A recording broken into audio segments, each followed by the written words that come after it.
This is the Rays POSTCAST, your instant game reaction for the Tampa Bay Rays, part of the Locked On Podcast Network. Your team every day. Hello and welcome to the Tampa Bay Rays POSTCAST, your spot for instant Rays reaction after every single game. My name is Jonathan Shields. Make sure you guys go follow me on Twitter at Johnny10Shields. Sorry for being a little bit late. Normally I'm live right after the game. I was scrambling a little bit. Once again, the Wi-Fi issues have been kind of a struggle for me. But the struggle has also been with this Rays team as they fall again 6-4 to the Chicago Cubs. And this was one where the Rays got to a hot start, but this Cubs offense has been one of the best in baseball all year. And it was a struggle from there, specifically with Shane Baz.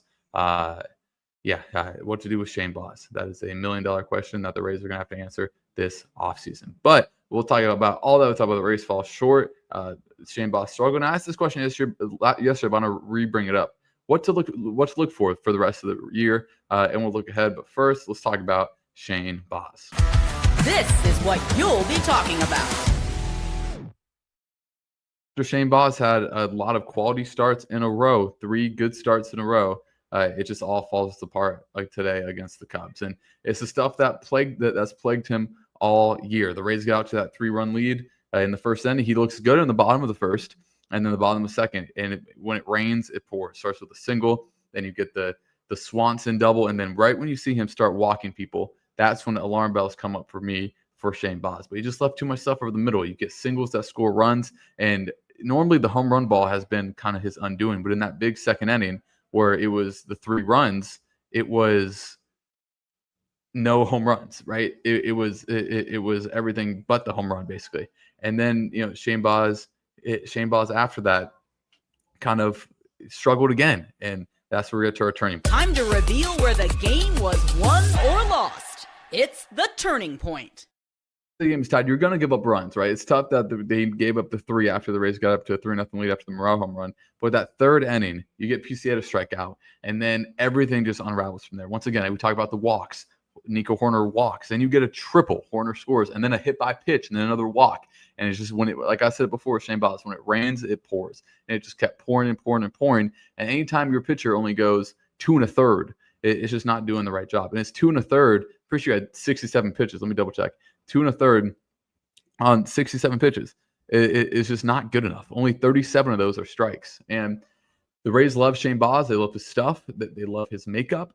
But you just really have to think, is he a guy that you trust in the rotation next year? Because the Rays, after they trade everyone at the last year's deadline, I've said it before, they've all kind of internally circled 2026 as a year that they think they can get back and get right and really push out of playoffs.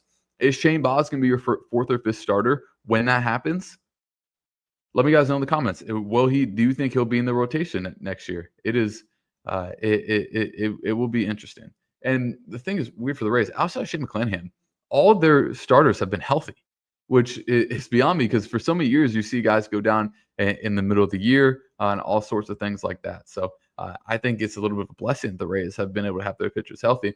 And like I said, Rasmussen is going to pitch tomorrow. He's been really good this year. Pepio, I thought, has done more than enough this year. He's been really good. You've seen flashes out of Seymour that maybe he's your 5th starter next year. And then outside of that, not a lot of guys that you're trusting. Is Adrian Hauser coming back? That's kind of a question I have for the Rays this offseason. When you look who else is in that rotation, we already talked about Rasmussen, we talked about Hauser, we talked about Pepe, we talked about Seymour. It's Shane Baz.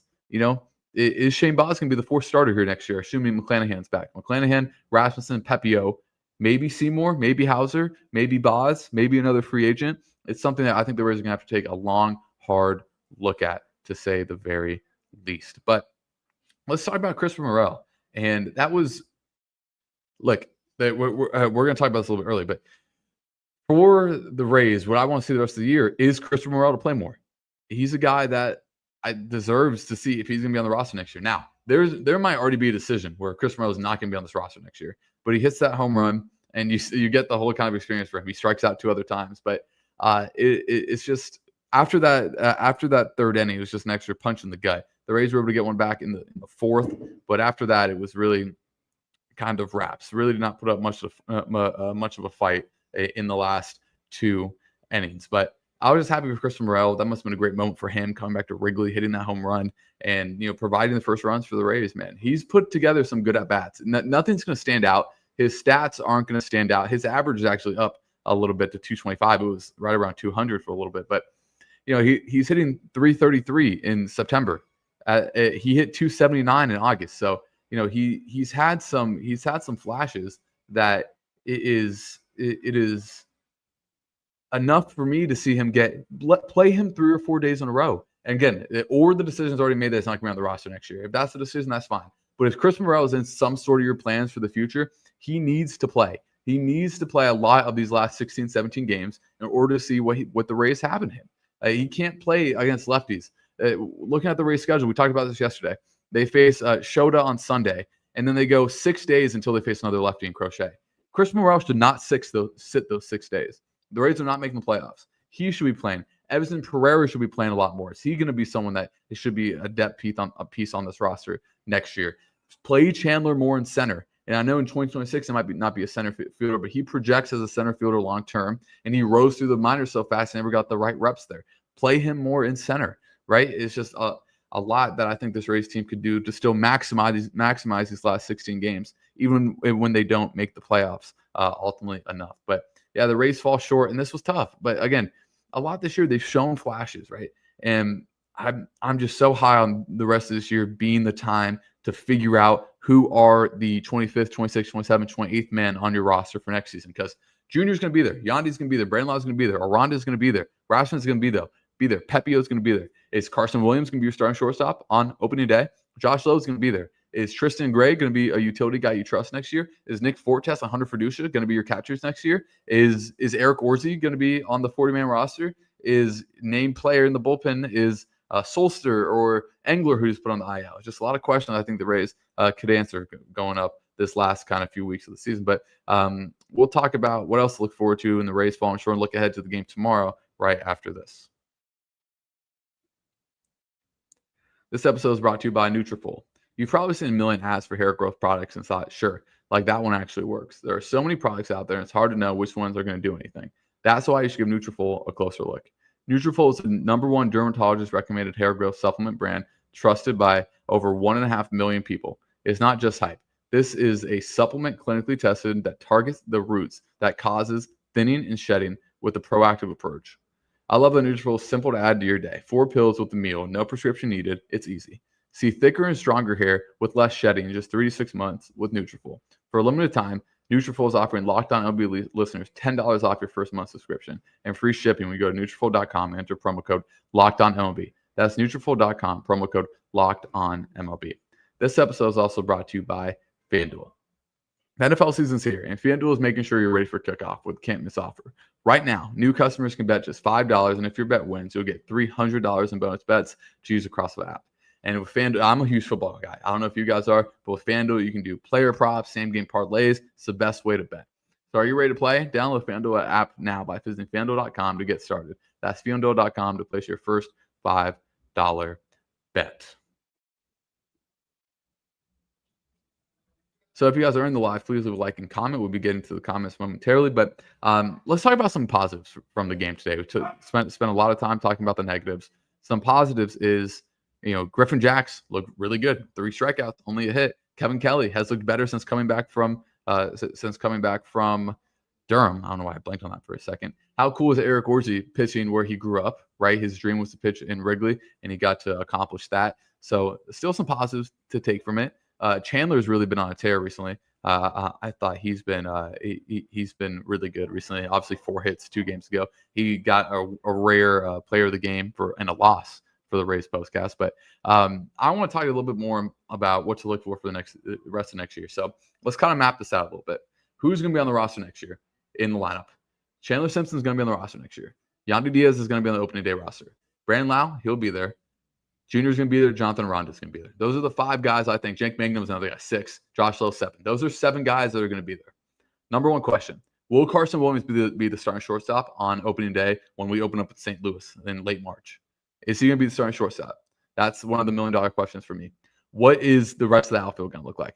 Who's going to be the center fielder? Is it going to be John DeLuca? Only played 20 games this year. The Rays need a right-handed bat they can trust that plays outfield, whether it's Christopher Morel, DeLuca, or a free agent. It just needs to happen for the Rays. Are the Rays 2 catchers on the roster now going to be on the roster next season? Are you going to roll into 2026 with Hunter Fiducia and Fortes? Are you going to? It's going to be interesting to see. And the rotation, you have Rasmussen, you have Pepe, you have McClanahan. Those are 3 guys 100% going to be in the rotation next year, barring injury. What do you do with Shane Baz? What do you do with Ian Seymour? What do you do with Adrian Hauser? Do you go sign someone else, another veteran? Another question I'm looking at. The Rays bullpen, I'm really confident for next year with Fairbanks, Uceta, Jax, Clevenger, Baker, all being there. Who are the other ones? What are you going to do with Mason Montgomery? What are you going to do with Eric Orsi? What are you going to do with Engler, with Sulcer, with whatever, right? A lot of questions that could be ironed out if we give these guys a little bit more of a look going forward. Let's get to some of the comments. Jack Steak says, I'll be totally fine if that's the last time we see Baz this year. You got to keep throwing him. Like, what do you have to lose? He already has over a 5 ERA this year. He's been unlucky a lot of times. We see him dominate. Remember San Diego earlier, 7 innings, 1 hit ball, but we see him the bad. His bat has just been as bad as anyone else's bat so far this year. Where the Rays go from here, as a fan, I'm here for the good and bad in the long run. First of all, I love that we're here for the good and bad and for the long run. That's what we need as Rays fans. That's the point of being fans, is being here when it's good and it's bad. And I'm going to cherish these last Rays games because we're going to miss them. 2 weeks after the season, a month after the season, we're going to miss the Rays and miss coming to Rays POSTCAST every day. Where do the Rays go from here? A lot of the pieces, if the Rays want to be successful, need to be successful next year. Brandlaw had a great year. He needs to replicate that next year. Yandy had a great year. Junior had a better year than anyone could have imagined. Jonathan Aranda had a great year. It's finding consistency in the outfield. Josh Lowe, who is probably the best outfield bat that you have, power-wise, did not have a great year. You know we're going to get from Chandler. Jake Mangum, you kind of know we're going to get from there. But you need some more power. You can't have 1 home run combined in 2 of your starting outfield spots. And this day and age is not good enough. You need some more pop, whether that's DeLuca, whether that's Josh Lowe getting back to where he was in 2023, or wherever it might be. That's one of the big things I'm looking at. And what are the Rays going to do with catcher? Simple as that. And we are talking about shortstop as well. Let's go to RWB. Says, focus on the positives. Nice to see Orsi fulfill his childhood goal of pitching at Wrigley Field. Yeah, that was awesome. Cool story there. Eric Orsi, a guy that got sent down to Durham.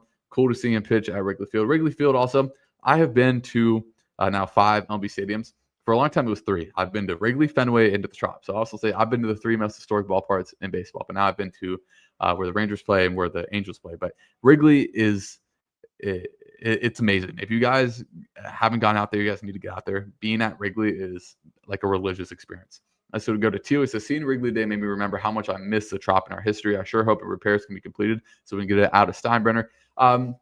Yes, I agree with you. But first of all, shout out to the Yankees again. Very rarely will shout out the Yankees on Locked On Rays. But allowing us to play in Steinbrenner after that tragedy that struck. And I think a lot of people kind of forget that the Rays didn't go, and not in the Tampa area, obviously, in the national media, because everything was happening with the A's. I think people thought the Rays went to go play in a minor league stadium because of stadium disputes. No.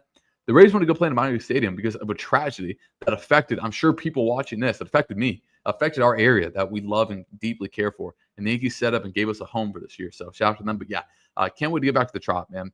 The rain delays, the later starts, that Steinbrenner just has all kind of been funky. So definitely cannot wait to get back to the Trop. But let's look ahead to the game tomorrow. One that the Rays have the starting pitching advantage in, and Drew Rasmussen going. I don't know how far he's going to go, 10-5 with a 2.6 ERA.